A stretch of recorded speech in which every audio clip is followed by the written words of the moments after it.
On November 22, 2024, a 7-year-old boy named Elijah Watts walked onto the family Feud stage carrying a folded American flag that weighed almost as much as his left arm could hold. He had practiced carrying it for 2 weeks, in his living room, in his backyard, in the hallway of his elementary school after the other kids went home. Because he wanted to hold it the way his father had taught him, with both hands underneath and his chin up and his back straight.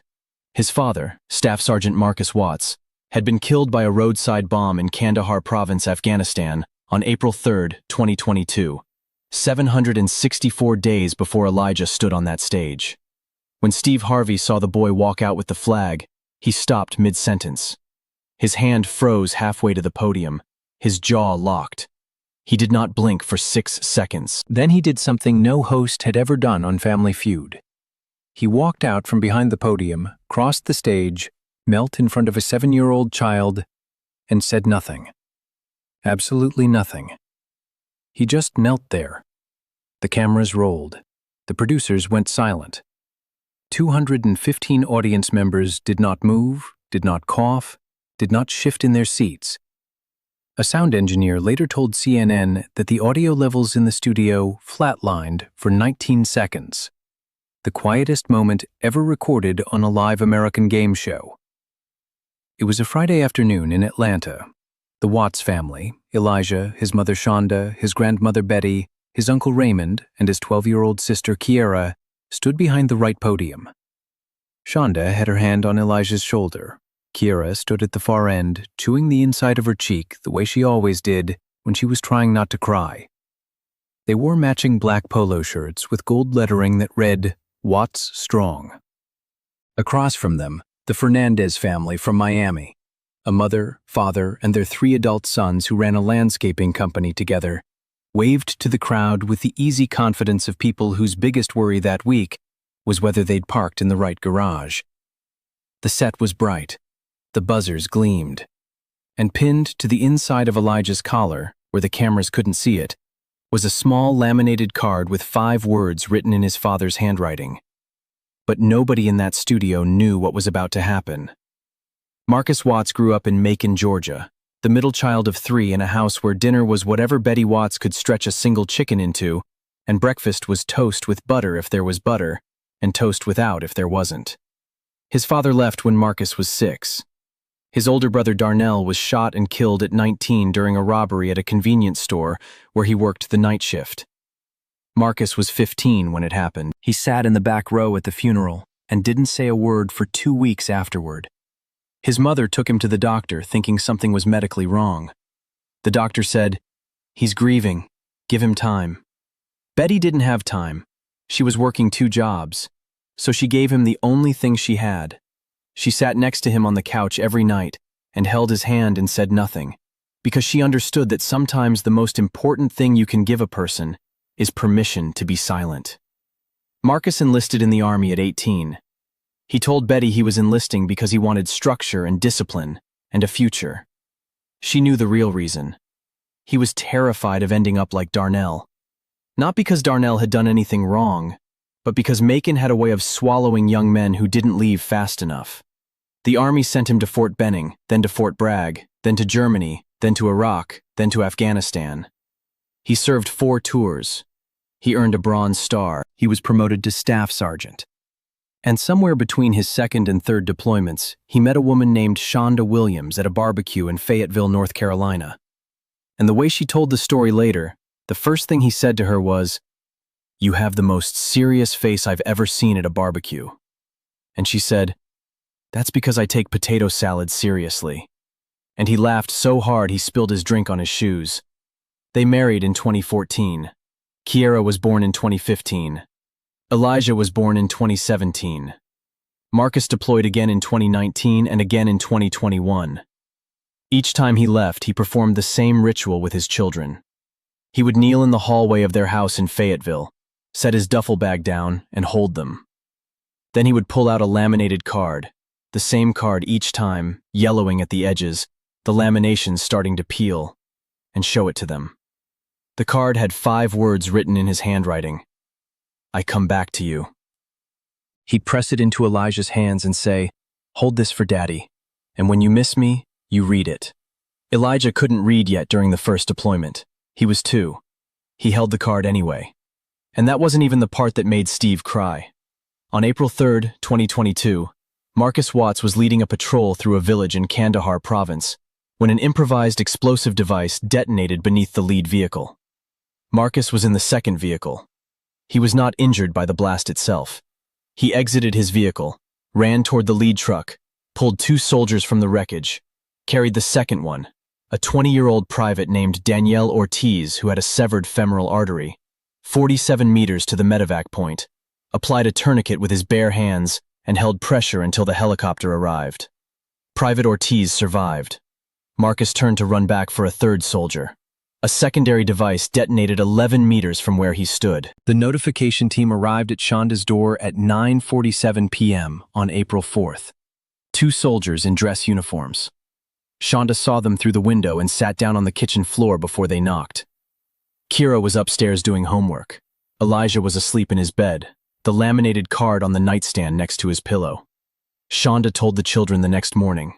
She sat them on the couch, the same couch where Betty Watts had once held Marcus's hand in silence, and told them their father wasn't coming home. Kira screamed. Not a word, a sound. She ran to her room and did not come out for 6 hours. Elijah sat completely still. He didn't cry. He didn't speak. He picked up the laminated card from where he'd been holding it in his lap, turned it over and said, "But he promised." Shonda's hands began to shake. She reached for him. He pulled away. Not in anger, in confusion. He was 4 years old, and the only framework he had for understanding the world was that promises were things that came true. His father had promised. The card said so. For the next 2 years, Elijah carried the card everywhere. To school, to the grocery store, to the barber shop, to bed. His teacher at Bright Horizons Elementary in Fayetteville, a woman named Mrs. Adama, called Shonda in November 2022 to say that Elijah had gotten into a disagreement with another boy on the playground. The boy had taken the card and said, "Your dad's dead, this card is stupid." Elijah did not hit the boy. He did not yell. He walked to the edge of the playground, sat on the ground with his back against the fence, held the card against his chest, and stayed there until Mrs. Adama found him 20 minutes later. His lips were blue from the cold. He wouldn't let go of the card. Shonda filed for survivor benefits through the VA in May 2022. The first claim was denied in August. The paperwork listed Marcus's date of death incorrectly. The second filing was denied in January 2023 because a form was missing a signature. The third filing was denied in June 2023 because the VA's system listed Marcus as inactive rather than deceased due to a clerical error that took 4 months to correct. By October 2023, Shonda had been without benefits for 18 months.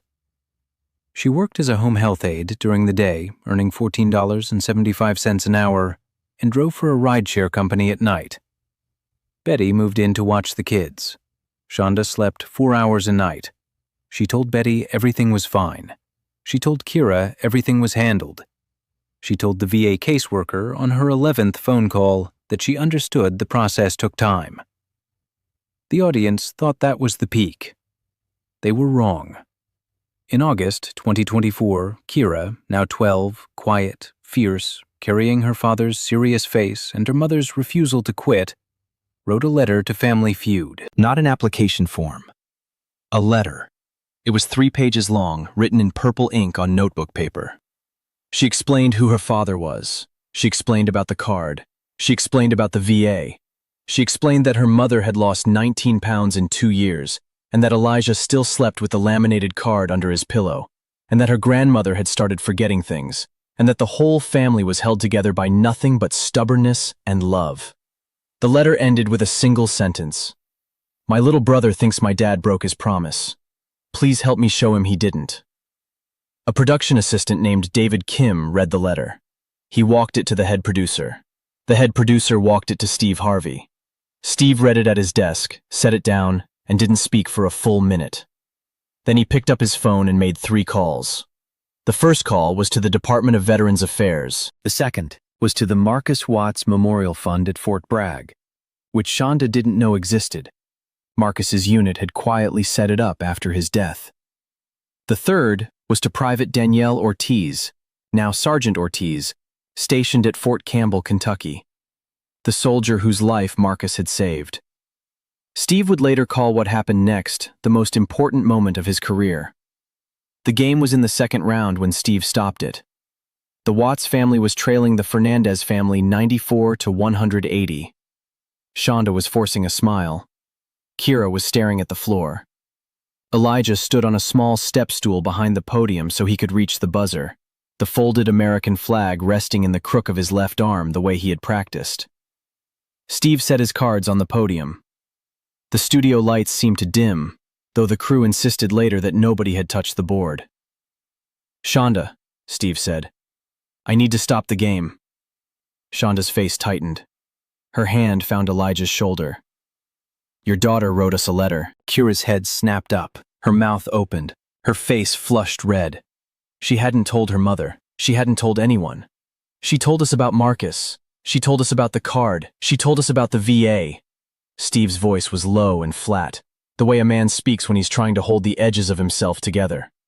"And she told us that Elijah thinks his daddy broke a promise." The studio fell completely silent. Elijah looked up at Steve. His chin was up.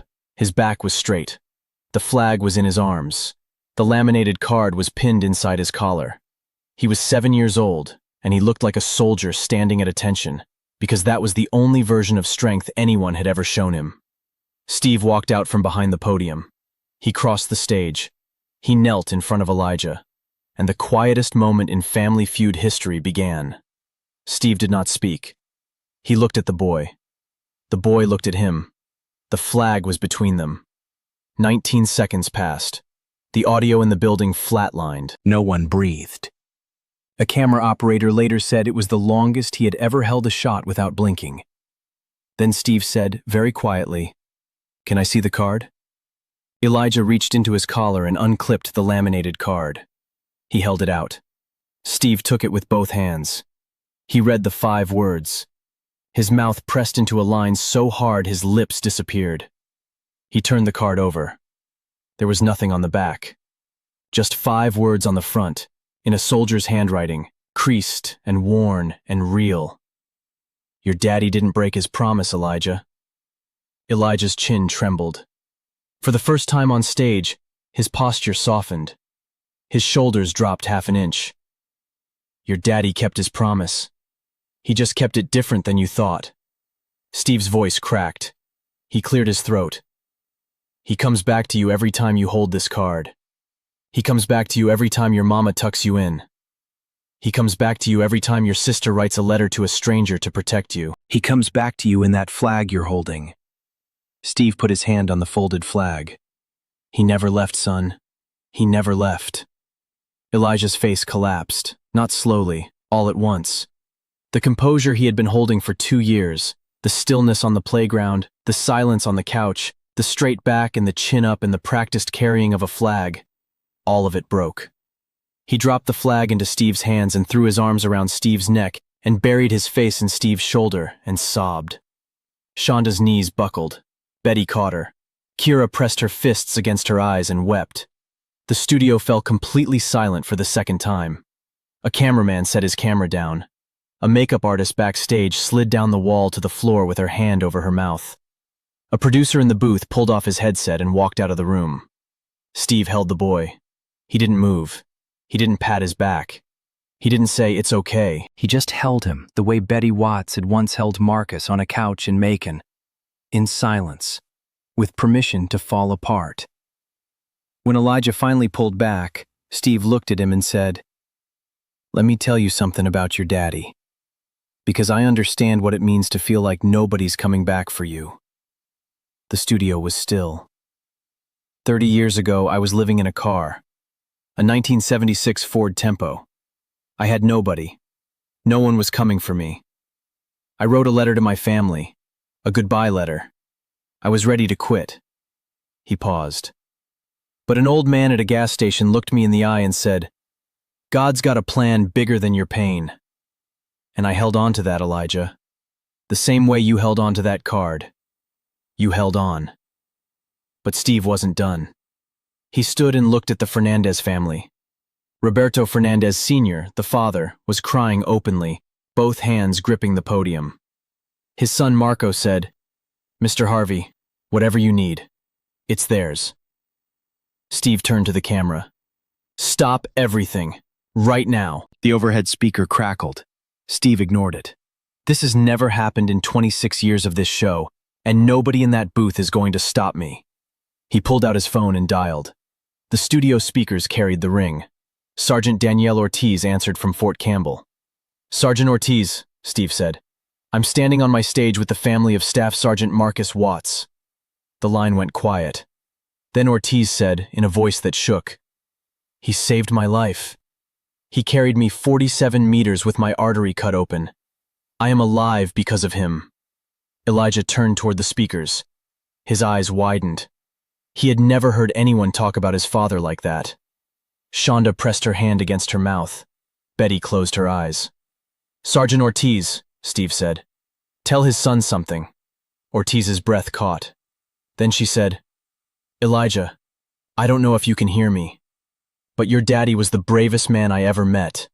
And the last thing he did on this earth was run back to help somebody else." That's who he was. He wasn't running away from you, baby. He was running towards someone who needed him. That's what heroes do. The studio fell completely silent. Elijah whispered, "Thank you." 2 words, almost inaudible, picked up by the boom mic only because the room had no other sound in it. But Steve wasn't done. "The Fernandez family has given the Watts family the $20,000 prize," Steve said. "But here's what else is happening. I have been on the phone with the VA since September. Shonda's survivor benefits have been approved. The back pay, 18 months of it, will be deposited within 30 days. Shonda's legs went. She dropped. Raymond and Betty caught her. She pressed her face into her mother-in-law's shoulder and cried in a way she hadn't allowed herself to cry since the night 2 soldiers appeared in her window. "And my foundation," Steve continued, "is establishing the Marcus Watts Promise Fund, a program to provide emergency financial support and legal aid to Gold Star families whose VA benefits have been delayed or denied. We're starting with $500,000, and every year on April 3rd, we'll add to it." He knelt beside Elijah one more time. "Your daddy made you a promise, and every person in this room and every person watching at home is going to help him keep it." He looked directly into the camera. "Everyone watching, everyone. If you know a military family that's struggling, a family that's been waiting on a phone call that won't come, filling out forms that keep getting sent back, trying to hold it together on 4 hours of sleep, don't just thank them for their service. Help them. Show up at their door. Mow their lawn. Drive their kid to school. Because thank you for your service doesn't pay rent."